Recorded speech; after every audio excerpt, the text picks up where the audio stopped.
Hello la LTN Team, toujours 20 et CG pour vous accompagner vers le prochain Bull Run. Bienvenue dans notre émission du jour où, comme d'habitude, nous allons découvrir un nouveau projet.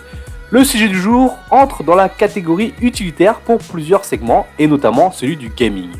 Je ne vais rien dire à son sujet dans l'intro, mais croyez-moi, cela vaut le coup d'aller plus loin.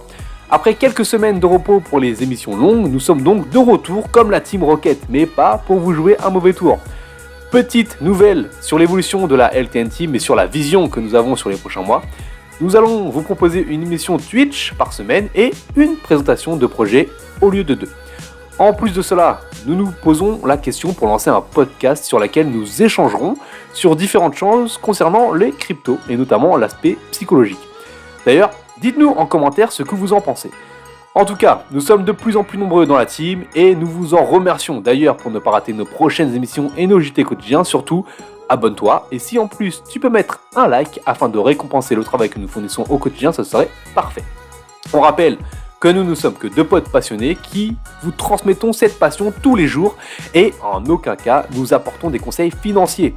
En ce qui concerne la présentation du jour, vous en avez l'habitude maintenant, vous verrez une explication sur l'utilité et le fonctionnement du projet, une analyse graphique et nous finirons par vous donner notre avis personnel sur celui-ci. Donc restez bien jusqu'à la fin. Allez, let's go la LTN Team.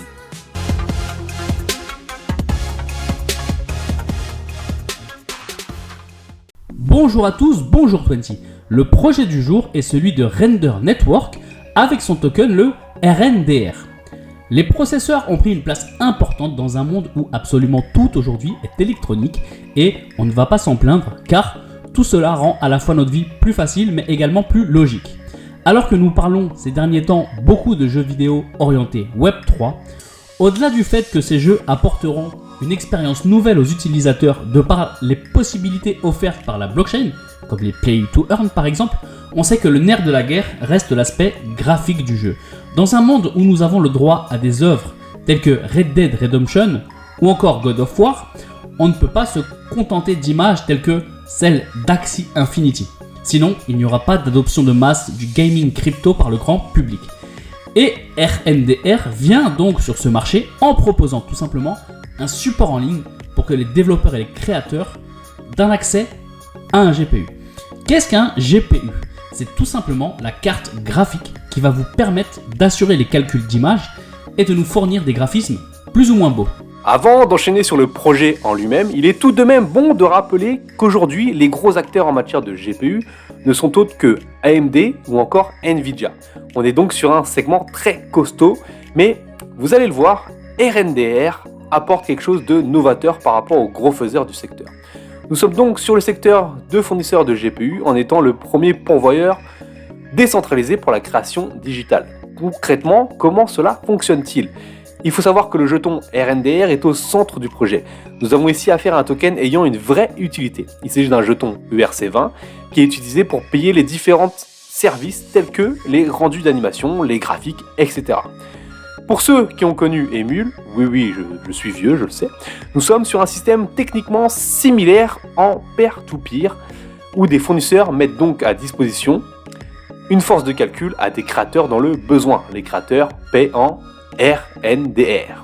Et si on pousse encore la vision un peu plus loin, nous avons beaucoup parlé dans des émissions du fait que les graphismes dans les jeux et dans le métaverse Web3 étaient encore de trop basse qualité.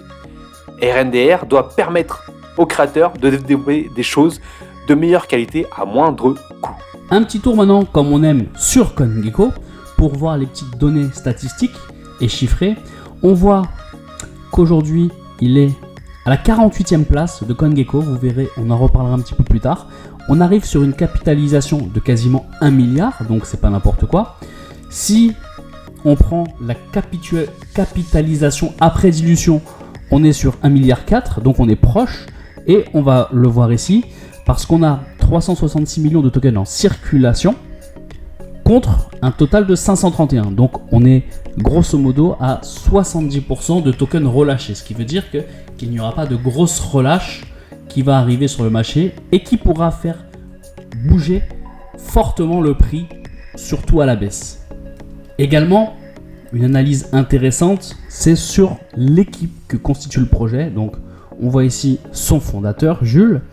Mais ce qui va être intéressant de voir, c'est de voir donc qu'il y a le PDG d'Endeavor, qu'on a aussi le PDG de Bat Robot Production, le PDG de Brave, un artiste de chez Beeple, le cofondateur et le PDG de Zeppelin, un membre du conseil de WEF, on a le CTO de Zeppelin, on a le cofondateur et PDG de Core Developer. Donc on est vraiment sur une équipe qui va rassembler énormément de compétences et de savoir-faire dans divers domaines, mais également avec sa vision de PDG, donc de direction. On a également un petit peu tout ce qui est technique avec les chefs de projet, les développeurs, le responsable de la blockchain. Donc on a vraiment des têtes pensantes un peu plus haut qui sont vraiment expérimentées. Passons au graphique maintenant. Vous vous en rappelez, le but est toujours de déterminer si nous sommes dans une belle zone d'achat. Première chose qui saute aux yeux, on est ici devant un actif très performant depuis le début de l'année 2023 avec un prix qui a fait un x6 en passant de 0,40 ici à 2,6 aujourd'hui. On peut le dire, le secteur a vraiment le vent en poupe. D'ailleurs, on va faire une petite comparaison avec un actif que je suis également et qui a fait parler de lui au mois de mai. C'est le géant Nvidia. On peut voir qu'il a une courbe également, et encore plus même, parabolique vraiment depuis le début de l'année, avec un nouvel ATH qui a été fait cette semaine à 419 $ l'action. Le prix a fait un x3 entre le début de l'année, si on compare du coup avec le graphique de Render, un x3 entre le début de l'année 2023 et cette semaine. Mais on est ici sur une capitalisation boursière de 983 milliards de dollars contre 958 millions pour Render. C'est quand même, c'est dire la performance d'Nvidia en ce début d'année. Mais revenons-en à nos moutons.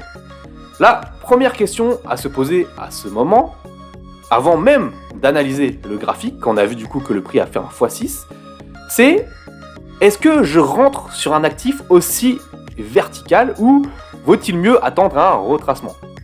Personnellement, vous en avez l'habitude, si je ne suis pas en position sur une montée, comme ici, j'attends un retracement. Oui, c'est vrai que ça nous fait potentiellement rentrer sur des prix plus hauts.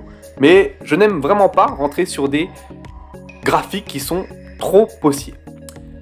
Donc, ici, les zones qui vont m'intéresser sont le premier QG des acheteurs ici entre 1,6 $ et 1,3 $, et le second QG des acheteurs entre 0,94 centimes de dollar et 0,74 centimes de dollar. Actuellement, le prix, lui, il est en train de travailler une zone ici que j'ai matérialisée en orange, où il va rester peut-être un petit moment. Pourquoi? Parce que c'est une zone où il a déjà été auparavant, qui a servi de support et où le prix a travaillé pendant plusieurs semaines avant de partir vers le bas. Donc avant ici, avec cette bougie impulsive aux 2,39 centimes de dollar, avant de partir ici à 0,34 centimes de dollar. Donc aujourd'hui, on va sûrement avoir une petite phase de latéralisation ici dans cette zone avant d'aller peut-être voir repartir vers le haut. Et moi, ce que j'aimerais voir, c'est un retracement du prix vers le premier QG des acheteurs. D'ailleurs, si on descend en daily, voir s'il y a des points de convergence qui pourraient du coup confirmer que cette zone est intéressante ou non. Moi, je vois quelque chose de très intéressant. La première chose, c'est ici, le prix, il a rebondi plusieurs fois. Donc, deux fois. Hop là, même ici, d'abord, cette zone a servi de plafond, ici de support. Donc, déjà, c'est un premier bon signe par rapport à ce premier QG des acheteurs.